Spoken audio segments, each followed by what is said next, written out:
Buenos días, Juan Carlos. Buenas ¿Cómo tardes estás? por allí. Saludos. ¿Cómo estás? ¿Cansado? Bueno, muy bien. Te agradecemos por el tiempo y por estar siempre presente para estas causas. Vamos a ser sintéticos, así compartimos unos minutos contigo en el Genial. marco de las charlas del Centro Cultural de la Cooperación en contexto de pandemia. Antes quisiera presentarte como profesor de Ciencia Política en la Universidad Complutense y como uno de los artífices del 15M y de Podemos. En ese marco, ¿qué podrías decirnos respecto de tu mirada sobre el coronavirus y cómo está jugando este aspecto para el crecimiento de algunos discursos de derecha? Preguntas tan amplias, ¿no? El coronavirus ha sido como el detonante de cosas que estaban ya en nuestras sociedades. Ha sido como un mazazo muy brutal, ¿no? Porque, como decía Oscar Wilde, la realidad imita al arte, ¿no? Entonces, cosas que habíamos visto en las películas de repente se convierten en real, ¿no? Ir con mascarillas, confinarnos en casa, millones, o sea, casi 4.000 millones de seres humanos confinados en sus casas. Son cosas inimaginables, pero detrás de todo esto, que es lo que he intentado explicar en un libro que salió ayer, que se llama El paciente cero eras tú, todo esto viene arrastrado del modelo en el que vivimos, ¿no? Hemos convertido todo en mercancías, todo, y cuando digo todo digo la naturaleza, y eso hace que ocupemos nichos de otros animales, no haya una barrera natural para frenar esa esa llegada, ¿no?, de nuevos animales o de nuevos virus que portan esos animales que estaban en otros hábitats, llegan animales con los cuales nosotros tenemos relación y al final pues vienen estas enfermedades respiratorias. Hemos convertido en una mercancía el conocimiento y entonces, bueno, como no daba dinero investigar sobre el ébola porque era una enfermedad solamente para África, pues ahora no tenemos una vacuna, ¿no?, ni siquiera avanzada al respecto. Hemos convertido en una mercancía, bueno, pues las relaciones internacionales, ¿no?, vinculadas ahora solamente por criterios mercantiles y de repente, bueno, pues no hay una integración mundial para hacer otra cosa que no sea pelearnos a pie de aeropuerto por ver quién compraba los respiradores o quién compraba las mascarillas. Hemos convertido en una mercancía el propio dinero, ¿no? Y por tanto hay fondos de inversión invirtiendo, ¿no?, precisamente en la pandemia, ¿no? Al final todas esas cosas que veníamos arrastrando de repente pues detonan. Pero Sí, ocurrió como la crisis del 73. La crisis del 73 no es por la subida de los precios del petróleo, sino era por una serie de elementos que habían hundido la productividad y la subida de los precios del petróleo dinamita todo eso, ¿no? Y ahora ocurre lo mismo. y tú bien planteabas que la crisis del coronavirus es para algunos una crisis como oportunidad de hacer negocios, una Ah, sin posibilidad duda. de acumular grandes riquezas a partir Claro. de este fenómeno. Creo que incluso habías planteado en su momento algunos números que daban cuenta del crecimiento fenomenal en el marco de este proceso. Y Sí, sí, eso ya lo contó en su momento, ¿no? Naomi Klein con la doctrina del shock, ¿no? Es decir, que hay cosas que parecían imposibles que de repente se vuelven posibles, ¿no? Pero cuidado porque también en otra dirección. O sea, las crisis, como lo escriben los chinos, ¿no?, con dos ideogramas son peligro y oportunidad, ¿no? Y por tanto, fíjate que en el ámbito europeo, cosas que se venían reclamando desde la izquierda y que se presentaban como imposibles, como por ejemplo, bueno, darle a la maquinita de hacer dinero, que era la gran prohibición del modelo neoliberal, ¿no? Es la gran prohibición de todos los monetaristas, con Milton Friedman a la cabeza. En cambio, Boris Johnson, de repente, para dar respuesta a la crisis en Gran Bretaña, pues el Banco de Inglaterra pues, ha empezado a dar a la maquinita para producir dinero. Parecía imposible que no pudiéramos plantar freno a las grandes inmobiliarias y de repente les hemos plantado freno y hemos dicho no, mientras dure la pandemia no se desahucia, ¿no?, a nadie. Parecía imposible que echáramos un pulso a las grandes empresas energéticas o a las grandes empresas del agua privatizada y de repente hemos dicho, no, ustedes no pueden cortar ni la luz, ni el agua, ni el gas, ni Internet, ¿no?, a las grandes empresas, fíjate, telefónicas o de Internet, contra las cuales parece que no podíamos pelear y de repente les hemos dicho, cuidado. Esto que no era posible ahora ha sido posible. Por tanto, bueno, pues para mí lo más importante de toda esta discusión, Pablo, lo más importante, que te decía que era lo que he intentado trasladar en ese libro, porque realmente lo que vaya a implicar todo esto todavía no lo sabemos. Como decía Hegel, la lechuza de Minerva, es decir, el conocimiento solamente lo sabemos al atardecer, en el crepúsculo, cuando las cosas pasan, ¿no? Los científicos sociales, lo más que podemos hacer es interpretar tendencias, pero no tenemos una bola de cristal donde esté escrito el futuro, porque el futuro no está escrito. Sin embargo, y esto para mí es lo más importante, y por eso he escrito el libro, lo más importante es establecer que lo que vaya a ser depende de la correlación de fuerzas. Y la correlación de fuerzas va a tener mucho que ver con la fuerza de nuestros argumentos.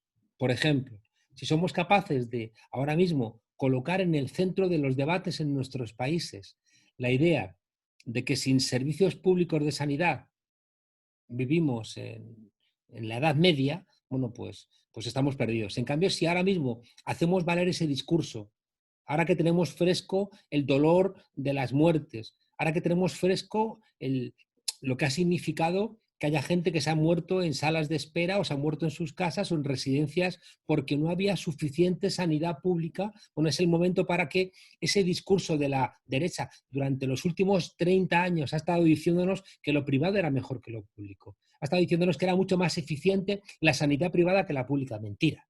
Porque en Estados Unidos, si no tenías $40.000, te morías, ¿no? Y por tanto, creo que es un momento para establecer esos relatos, esos discursos, para que dentro de unos meses, cuando empiece la discusión, porque la discusión no va a ser ahora, la discusión va a ser dentro de 2, 3 meses, hay que tengamos los argumentos bien sólidos para poderlos defender, porque habrá mucha gente detrás de estos argumentos defendiendo estas propuestas.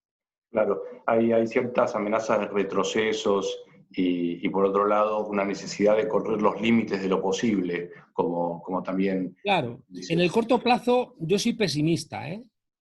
¿Por qué? Porque es como un tren que va desbocado, entonces tú no lo puedes frenar, ¿no? Entonces seguramente que en los primeros 5 kilómetros el tren siga arrasando y después el tren se parará, se caerá y ahí será donde tengamos que volver a pensar. Pero en el corto plazo es bastante probable que las multinacionales, que el Fondo Monetario, que el Banco Mundial, que los países más fuertes, que esa idea neoliberal, que los que quieren defender lo privado, en el corto plazo es más que probable que triunfen sobre nosotros, ¿no? ¿Por qué? Porque la lógica que arrastramos es la de ellos. La lógica consumista sigue siendo la de ellos, los resortes de los estados, incluso cuando gobernamos, los resortes del Estado los siguen teniendo ellos, siguen teniendo los medios de comunicación, siguen teniendo ese fascismo financiero, ¿no? Que es el gran enemigo de la democracia en el siglo XXI. Y por tanto, en el corto plazo, lo más fácil es que su capacidad de doblarnos el brazo nos venza. Pero, sin embargo, en el medio plazo, yo creo que ese incremento de la conciencia va a permitir que pensemos otras cosas. Fíjate que en el corto plazo, ellos, por ejemplo, van a estar a favor de cosas que parecían imposibles. Van a estar a favor, por ejemplo, de una renta mínima, incluso de una renta básica, porque son conscientes de que si la gente humilde no tiene para consumir, ¿quién va a comprarle sus productos, ¿no? Sin embargo, van a pretender que esa renta básica no la financien los que más tienen, sino que se financie con deuda respecto de los estados para que ganen más. ¿Seremos capaces en el corto plazo de frenar eso? Pues probablemente no. Si de repente la Argentina en el corto plazo necesita renegociar su deuda, pues tendrá que renegociarla pues como buenamente pueda, ¿no? E intentando evitar un default, intentando evitar, bueno, como ocurre siempre que gobierna la izquierda, que te tumben o bien con golpes blandos judiciales o con golpes financieros, ¿no? Entonces, en el corto plazo, incluso la derecha está a favor, ya digo, de esa renta básica. En España la derecha ha votado el ingreso mínimo vital ayer, porque ellos serán conscientes de que el pueblo iba a decir que no estés a favor de un ingreso mínimo vital. Ahora bien, la pelea que van a dar es para que ese ingreso mínimo vital lo paguen los estados, es decir, lo paguen los pueblos, para que dentro de 1 año, 2 años, cuando ellos se sientan fuertes, volver otra vez a políticas de ajuste, de recortes, de vender todo, como plantearon en Grecia en su momento, pues que vendan las islas o que vendan el Partenón, ¿no? Que les vendamos el alma. Exacto. Y quisiera saber si puedes contarnos brevemente en qué estado están los proyectos de impuestos a las grandes fortunas necesaria. qué avances tienes, si conoces algún ejemplo que esté cerca de poder concretarse. Es una gran pelea. Es una gran pelea que, que para ganarla en los parlamentos hay que ganarla primero en la opinión pública. Yo es una cosa que aprendí en América Latina. Es decir, que si tú te opones a los poderosos o tienes mucho pueblo detrás empujando, o eso no se va a poder llevar a cabo, ¿no? Porque los poderosos además tienen muchas fichas dentro de la propia política. Hay mucha gente trabajando para los intereses de esos grandes millonarios, ¿no? Yo creo que en algunos países más avanzados, como Francia, ¿no? Donde tienen una lógica republicana muy fuerte, incluso la gente de derechas tiene una idea de lo colectivo que saben que hay que mantener, ¿no? Ahí es más fácil que eso se ponga en marcha.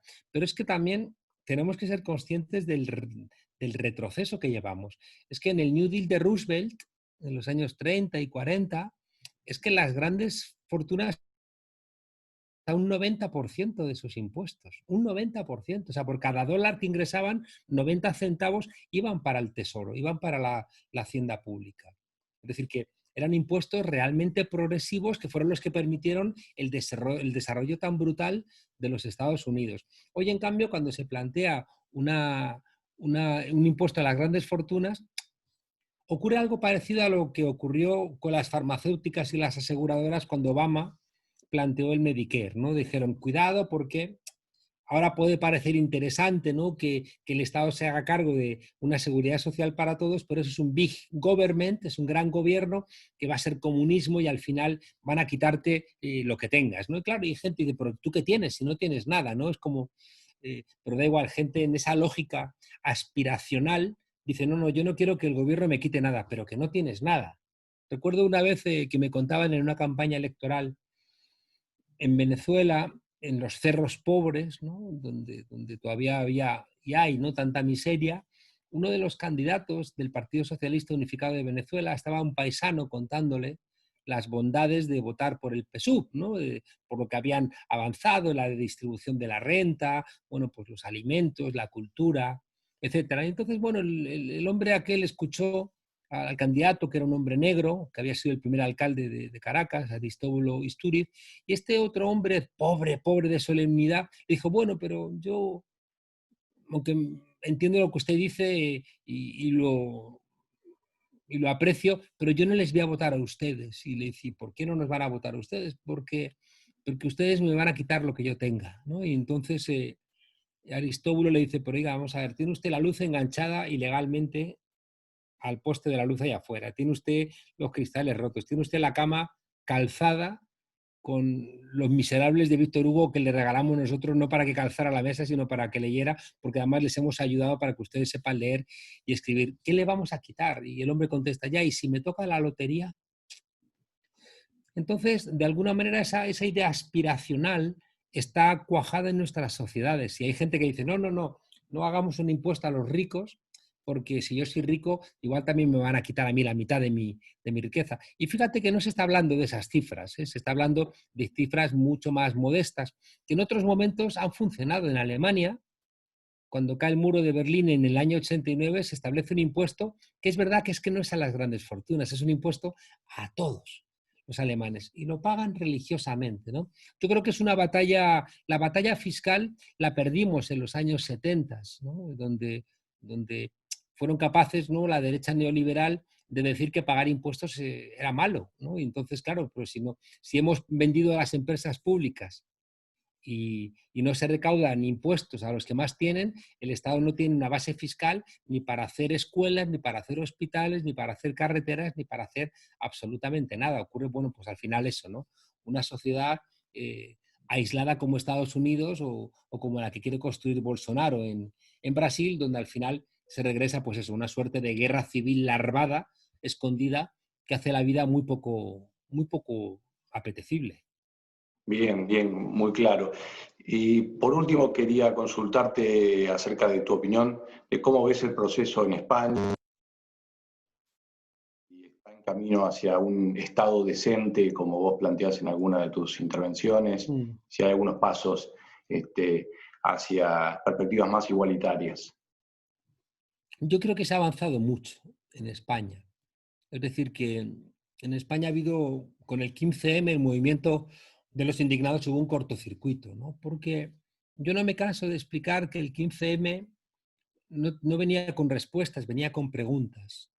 Y al venir con preguntas, hizo un movimiento muy horizontal. Y ese movimiento muy horizontal politizó a la sociedad española. Al no haber partidos ni nadie que bajase línea ideológica, la gente tenía que encontrar sus propias respuestas y eso les ayudó mucho a, a politizarse, ¿no? A hacerse preguntas que antes no se había hecho, a seguir ahondando en las propias preguntas. Y claro, cuando la gente se politiza, construye su propio relato. Y eso fue muy importante en el 15M, porque se construyó un propio relato del movimiento que fue el que permitió que 3 años después naciera Podemos.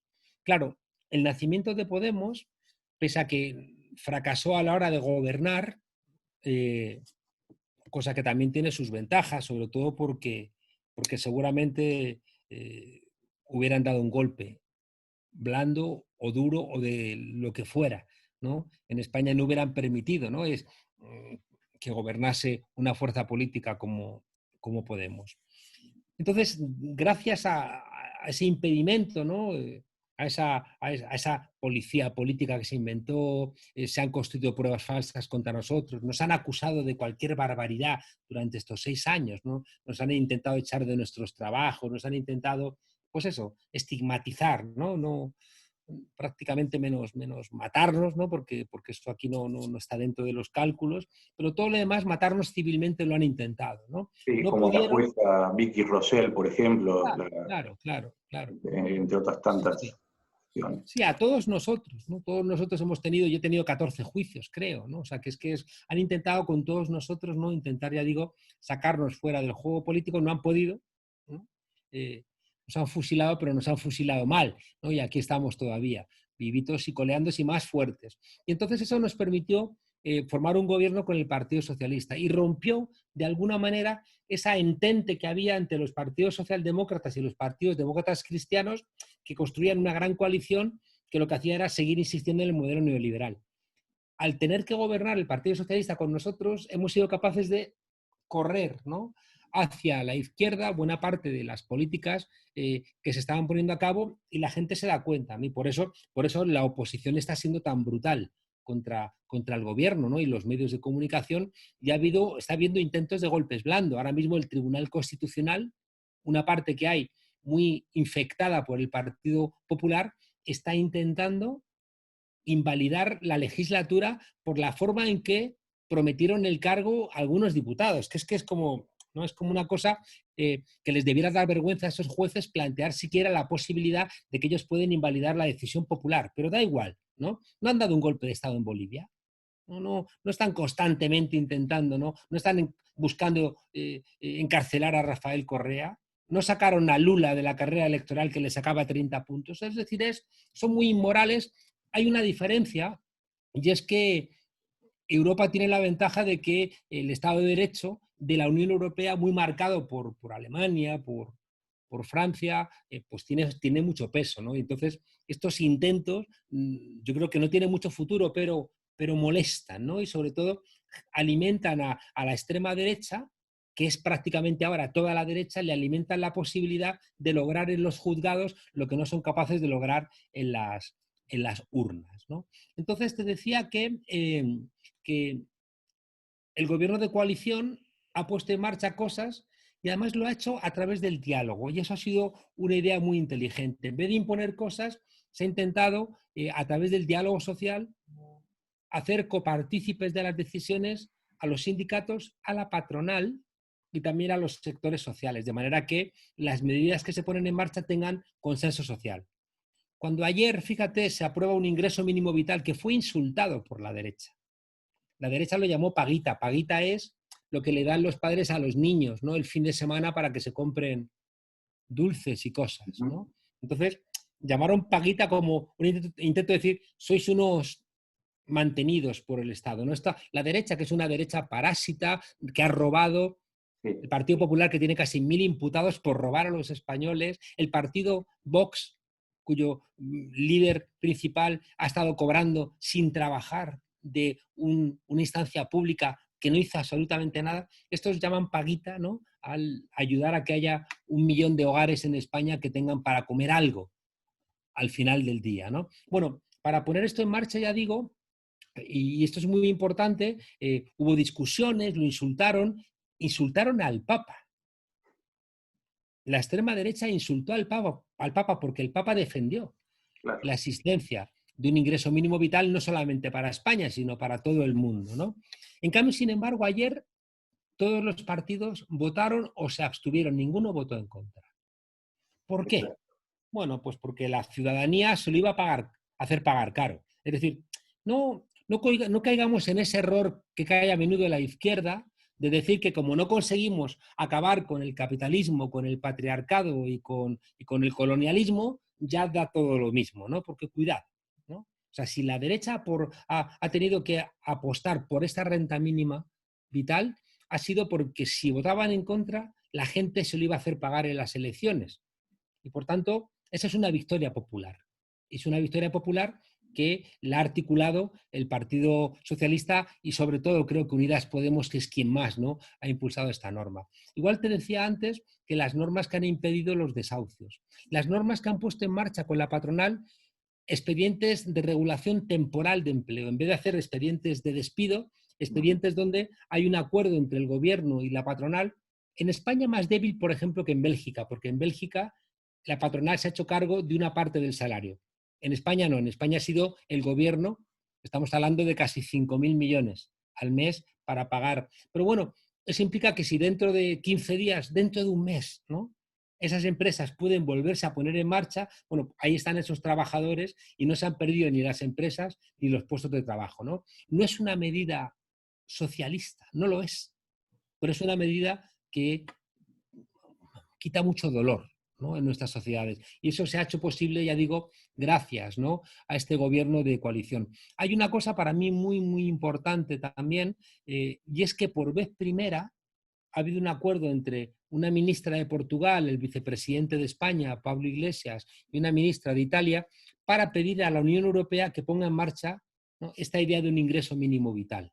Es decir, para que lo que llamamos el cuarto pilar del bienestar, junto con la dependencia, las pensiones, el desempleo, ¿no?, es decir, para que la sanidad, ¿no?, para que en nuestras sociedades haya una serie de elementos mínimos que estén cubiertos por una decisión colectiva, ¿no?